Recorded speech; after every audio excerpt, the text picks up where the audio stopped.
urbaine de Lyon. D'abord, j'excuse Olivier Brachet, vice-président du Grand Lyon, chargé de la politique de la ville et de l'habitat, qui n'a pas pu venir, mais qui vous recevra le vendredi et il déjeunera avec vous. Ce sera un plaisir. Le dispositif échange entre les habitants des villes européennes a pour objet d'organiser des rencontres comme celle d'aujourd'hui pour faire en sorte que les habitants de nos quartiers, la Solé, Vénissieux, à Vaux-en-Velin, à Saint-Fond, Saint-Priest, la Duchère, à Lyon.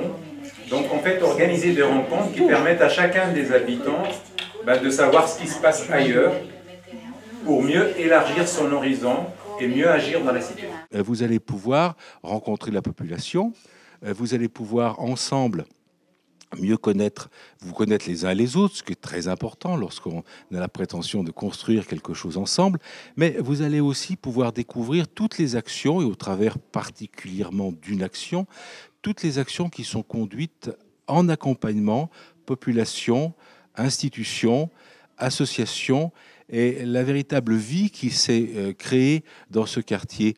Merci d'être là. Nous sommes très heureux de vous accueillir au centre social de la Solé. Je vais passer la parole à Pascal, qui est responsable du secteur adulte du centre social et qui a travaillé avec toutes les mamans pour préparer ce déjeuner et l'après-midi. Diamo il benvenuto a Ulan. Il gruppo di abitanti che aveva fatto il viaggio a Torino ha ricevuto un'accoglienza calorosa e noi non possiamo che sperare di regalarvi a nostra volta dei momenti di condivisione altrettanto conviviali. Alors, vous applaudissez maintenant par sympathie, mais tout à l'heure, je puis vous assurer que vous applaudirez une nouvelle fois à la fin par reconnaissance.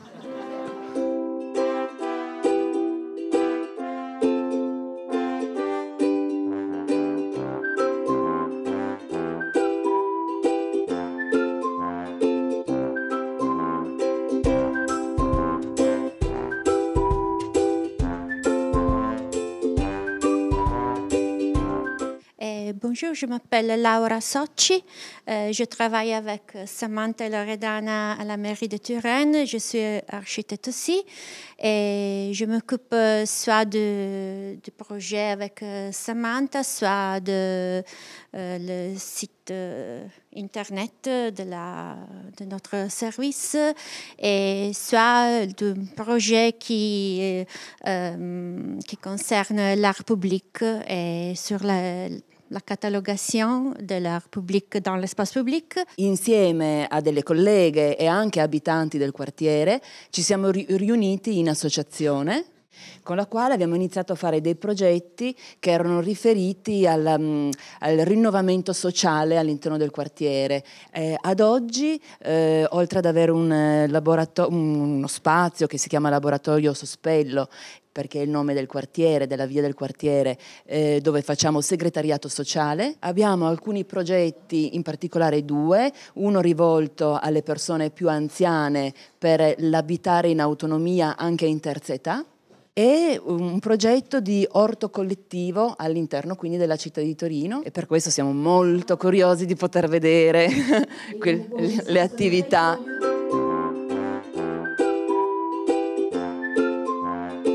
Bonjour, bienvenue. Alors, je suis Julien Perrochon, je travaille sur le projet qui est derrière, qui est un projet de colocation solidaire. Des jeunes qui habitent en colocation et qui, pour bénéficier de ce logement, s'engagent à faire des actions de solidarité dans le quartier, avec les habitants. Ce n'est pas des super héros qui vont faire des choses pour les habitants, c'est des voisins sympathiques qui font des actions avec les habitants. En faisant des actions toutes simples, en jouant au foot avec les jeunes, en faisant un petit molki qui est le jeu où on dégomme des petites quilles, des choses comme ça, en allant jardiner, en allant discuter dans un bar avec les personnes, faire en sorte qu'on se rencontre et qu'on fasse du lien de voisinage en fait. Ce projet-là, il a été monté avec l'association AFEV, qui est mon association, un bailleur social qui est Aliade Habitat et des partenaires comme Cité Création, Le Grand Lyon, etc. Et nous, l'AFEV, on anime et on coordonne l'action des CAPSeurs du coup pour prendre en considération ce qui se passe déjà sur le territoire. Donc on travaille avec Aïcha, on travaille avec la ville pour faire du développement local. Il y a aussi des jeunes qui sont en formation, donc qui ne sont pas forcément dans une formation universitaire. Donc ça s'adresse en fait à plusieurs types de jeunesse. Voilà. Et puis, ce que je voulais ajouter, c'est que les jeunes travaillent aussi en lien avec le centre social, avec mon association, par exemple. Donc, c'est un projet d'implication réelle dans la vie du quartier et pour l'avenir du quartier.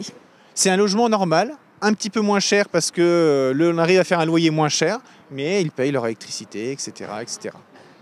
Donc voilà. J'ai trouvé cette annonce sur un site de l'université, parce que les universités font aussi le relais de la FEV. Et voilà, j'ai toujours été intéressée par l'engagement associatif. Et ça m'a plu de trouver un endroit où je pouvais vivre et en même temps m'engager. Plusieurs projets. Il y en a un qui se concentre sur l'isolement des personnes du quartier. Ils cherchent à faire des projets pour rassembler ces gens qui sont isolés. On a un projet Gazette, un projet journalistique où on se charge de faire un lien entre le quartier et la résidence. On a un projet pour l'expression des jeunes, pour que les jeunes du quartier puissent trouver une manière. Il y en a plusieurs, ils sont encore seulement au début, ils cherchent des moyens d'expression. Il y en a qui organisent une jam session. Je ne sais pas si vous connaissez. C'est un endroit où tout le monde peut venir et surtout des musiciens et où on improvise tous ensemble en fait. Et nous on veut faire ça avec de la musique mais aussi avec des textes, avec toute forme artistique. Il y a un projet sport je crois, mais il y en a plusieurs. C'est un bail d'1 an, c'est un logement bail d'1 an mais qui peut être renouvelable. Donc voilà, est-ce qu'ils seront encore étudiants l'année prochaine? Est-ce qu'ils sont satisfaits de leur engagement et du cadre qu'on leur propose? Parce que c'est une expérience de vie finalement. C'est un choix de vie que de dire on vit en colocation d'une part, et en plus de ça on s'engage après le travail, après l'école, après le service civique, de faire une action en plus dans l'espace public.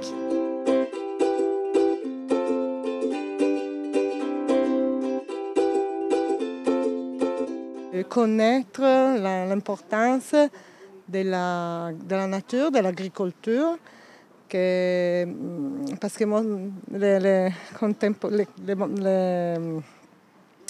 bambins contemporains, ils ne connaissent pas les animaux, ils ne connaissent pas la nature, ils pensent que le maïs c'est en boîte avec et c'est important, spécialement pour la culture méditerranéenne, que c'est très lié à toute l'agriculture, le territoire et la nature. C'est vraiment important pour l'alimentation des nouvelles générations parce qu'il a une alimentation un peu négative, déséquilibrée. C'est un projet pour l'éducation alimentaire aussi.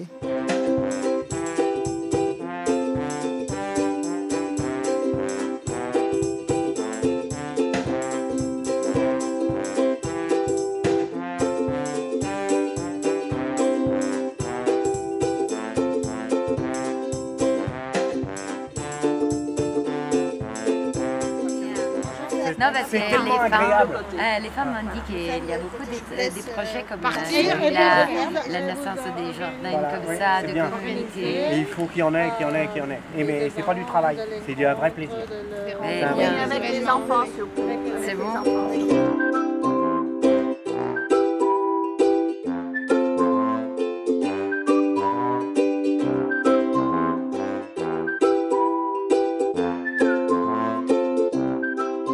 Très longtemps, en fait, les médias ont porté leur regard sur ces grands ensembles. On a Vénissieux, on a eu Vonvelin, on a eu pas mal de territoires sur l'agglomération qui ont été marqués justement par les médias. Par la suite, et effectivement, ça a été plus marginal par la suite, mais ça a été en 2005, voilà, où il y a eu à nouveau des mouvements de colère toujours à peu près sur les mêmes choses, c'est-à-dire que même si la politique de la ville est venue améliorer les quartiers, voilà, on voit que l'urbain ne suffit pas. Il ne s'agit pas de reconstruire du logement pour que tout aille mieux.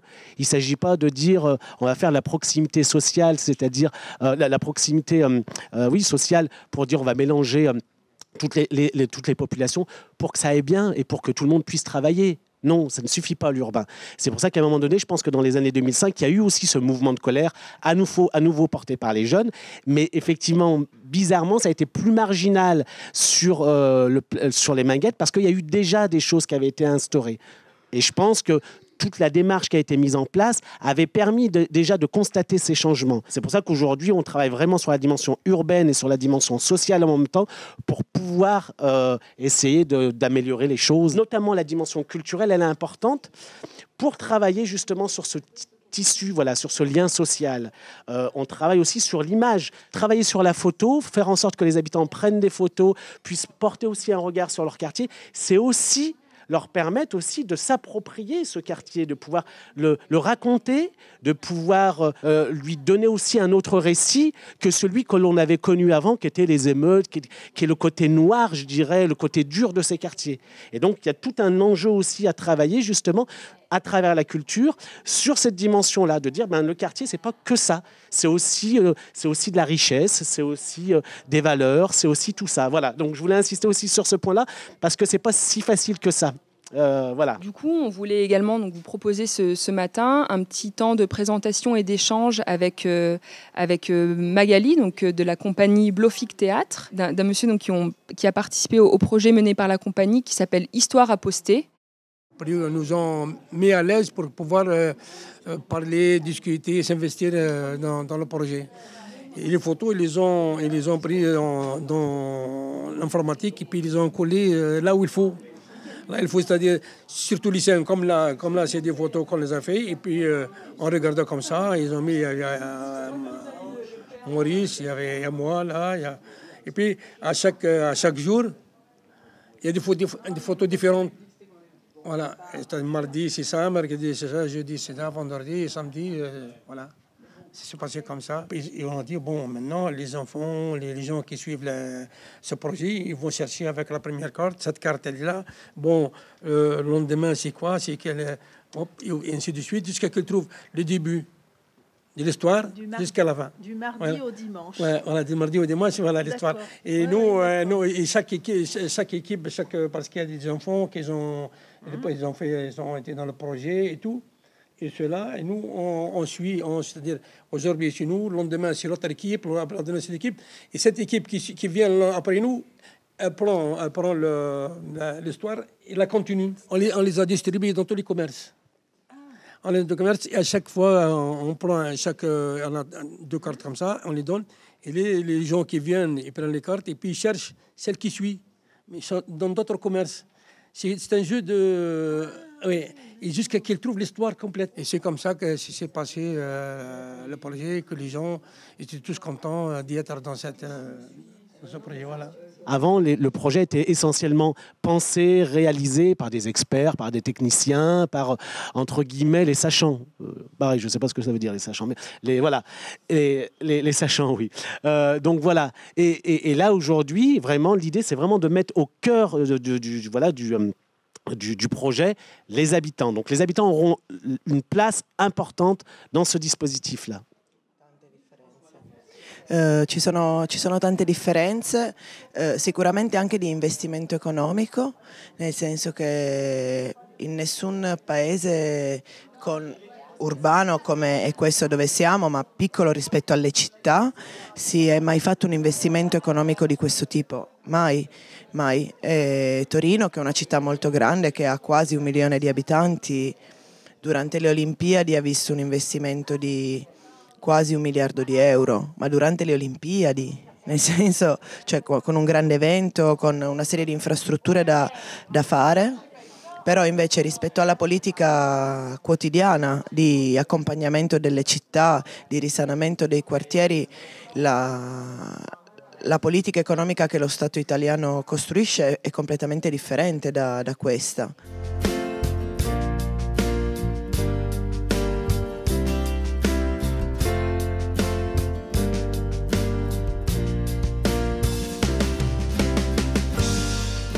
on est sur en fait une ancienne ferme qui s'appelait la ferme Martel, qui était exploitée jusqu'en 1975. On voit encore les anciens bâtiments derrière qui n'ont pas encore été rénovés. Et la partie qui a été toute refaite ici correspond à l'ancien bâtiment qui accueillait les animaux. C'est un peu la résidence secondaire des villes populaires qui sont autour du parc. Et c'est quelque part le petit jardin des gens qui vivent dans les HLM, dans les zones d'habitat social de ce secteur. Et ça, c'est la fonction sociale du parc. Je travaille avec un groupe de jeunes de 15, 16, 17, 18 ans qui ne sont pas si faciles que ça, qui ont du caractère à cet âge-là, une personnalité. D'une, ça les sensibilise parce qu'on ne fait pas que du jardinage. Donc en été, ils ramassent les poubelles sur le grand parc, des gens qui laissent leurs poubelles. Moi, derrière, je me dis, au début, dans leur tête, à eux, c'est on ramasse les poubelles des gens, ça se fait pas, pourquoi on n'est pas des chiens? Et à la fin, ils me disent, ah mais Narges, c'est fini, je jette plus un papier par terre. Au niveau de l'environnement, c'est bien. Donc, ils ont appris ce que c'était. Après, nous, on a travaillé pendant 1 an avec le parc sur un projet de plantation. Donc, ils ont travaillé sur différents endroits en fait, du parc. Et là, ils ont terminé en fait, un projet plantation qui est juste pas loin. Il est pas loin, il est par là-bas. Et pendant 1 semaine, il fallait planter des arbres, créer des cuvettes autour. Là, ils ont créé aussi un abri pour les castors. Donc, ils ont créé un abri pour les castors un peu plus loin dans le parc aussi. Pareil, ils ont planté des arbres autour du lac de la Bléta. C'est vraiment en fait la continuité à chaque fois, ça va toujours dans le même sens, dans l'environnement. Voilà. Cette année, il y a eu à peu près 50 séances, mais en atelier, c'est 6, je crois, entre le théâtre, la poésie, le son, musique, art plastique. Donc il y a un travail avec Vaux-en-Velin, il y a un travail avec Lyon. Vaux-en-Velin, il y a plusieurs quartiers. Il y a un travail avec Saint-Priest aussi cette année, donc avec différentes villes, mais un centre vient sur plusieurs séances. Pour ma part, avec les enfants, j'ai beaucoup travaillé avec les enfants cette année. C'était d'abord de faire de la collecte d'objets, de matériaux, et avec cette collecte d'objets, de créer des univers. Et plus récemment, il a été aussi question d'aller dessiner sur le lieu du Grand Parc des paysages et après de les restituer par des procédés d'impression. Alors ici, donc, on est dans ce jardin qui est le jardin des sens, qui nous sert à accueillir des groupes. Alors dans ce jardin, pour vous expliquer un peu ses différentes fonctions, on accueille des groupes de scolaires ou de loisirs pour faire des activités de jardinage. Donc c'est la partie, on va dire, potager qui est de ce côté-là. On va cultiver de préférence des variétés locales et anciennes. C'est justement une des raisons d'être de ce jardin. On fait de l'éducation à l'environnement, mais il y a aussi une vocation sociale au lieu, donc d'accueillir une pluralité de publics, et notamment depuis le départ, puisque par exemple le bâtiment qu'on voit là derrière moi a été réalisé justement par des chantiers. Volevo dire, nei parchi a Torino abbiamo dei parchi molto grandi, molto belli, e succedono tutte le domeniche picnic abusivi, accensione di fuochi dove non si potrebbe, ed è molto difficile per la città gestire questo. Il parco resta molto sporco, la città impiega molti giorni per pulirlo e alla fine diventa un problema per la città, non è più una risorsa. Secondo lei come mai? Perché non c'è tutto questo interesse, proprio la volontà politica ed economica per gestire una cosa pubblica bene, come invece ho sentito che succede qui.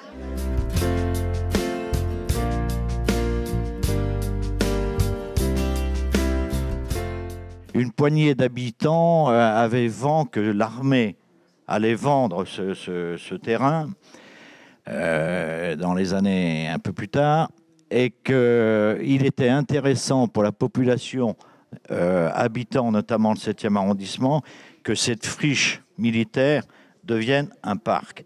Car le 7e arrondissement de Lyon est un arrondissement très minéralisé. Donc on a les habitants à l'époque, dont je ne faisais pas partie, on se sont mobilisés et ont créé une association. Mais ce fut une véritable aventure, mais aventure fabuleuse quand même. Bon, les fondateurs, je dirais, la poignée d'habitants qui s'étaient mobilisés, ont fait du porte-à-porte, les gens ont adhéré à ce projet. Alors nous, ce qui a fait la valeur un petit peu, avec toute la modestie dont je dois faire preuve, qui a fait la valeur de notre association, c'est que bien en amont, que la ville achète, que le Grand Lyon achète ce tènement de 17 hectares, nous avions travaillé. Il y avait eu des sondages de fait auprès de la population, auprès des groupes scolaires, etc. etc.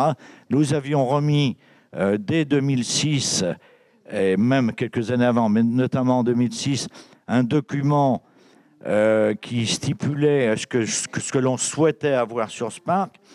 Aujourd'hui, notre satisfaction, c'est de voir que ce que nous avions proposé a été respecté, ou tout le monde entendu, écouté. Et aujourd'hui, nous, association, grâce à une concertation, je dirais, très positive avec l'ensemble des élus, fait qu'on a été, je dirais, nous sommes très satisfaits du résultat de ce parc. Ça veut dire, je crois, ça veut dire deux choses qui sont importantes sur des grands projets. C'est travailler en amont, et puis surtout avoir, je dirais, une concertation très étroite avec les élus.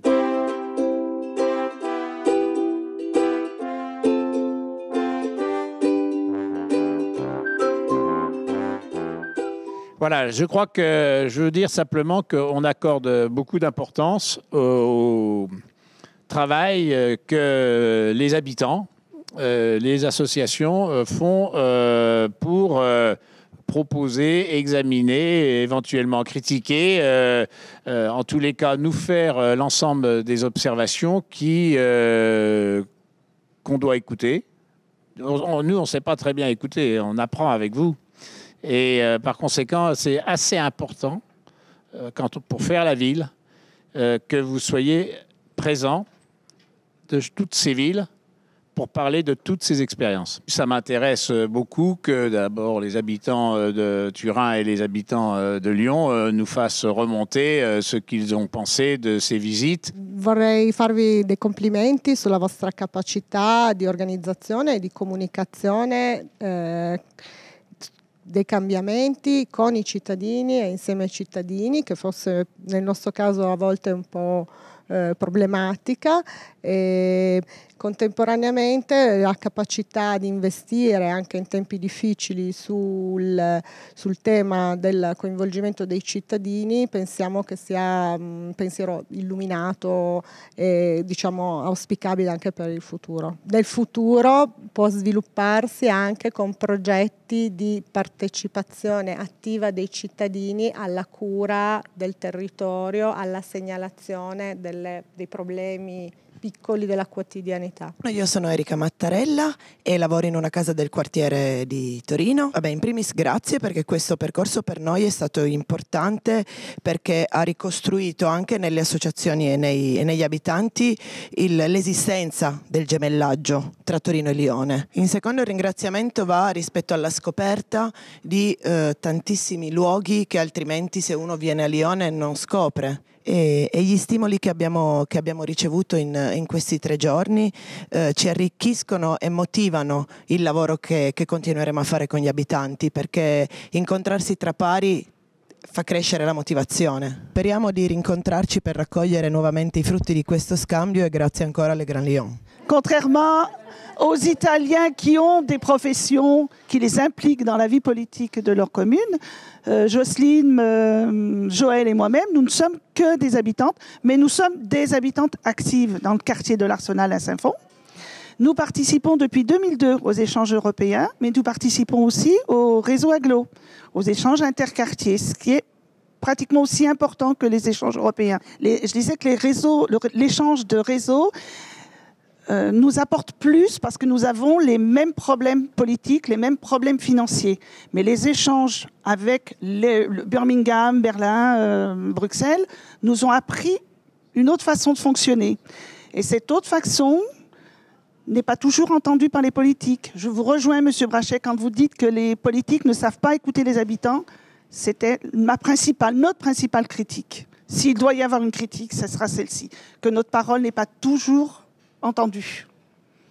Contrairement à l'expérience de Sergent Blandan, où au contraire, la parole de l'habitant a enfin été entendue. Entendue et mise en action surtout. Merci.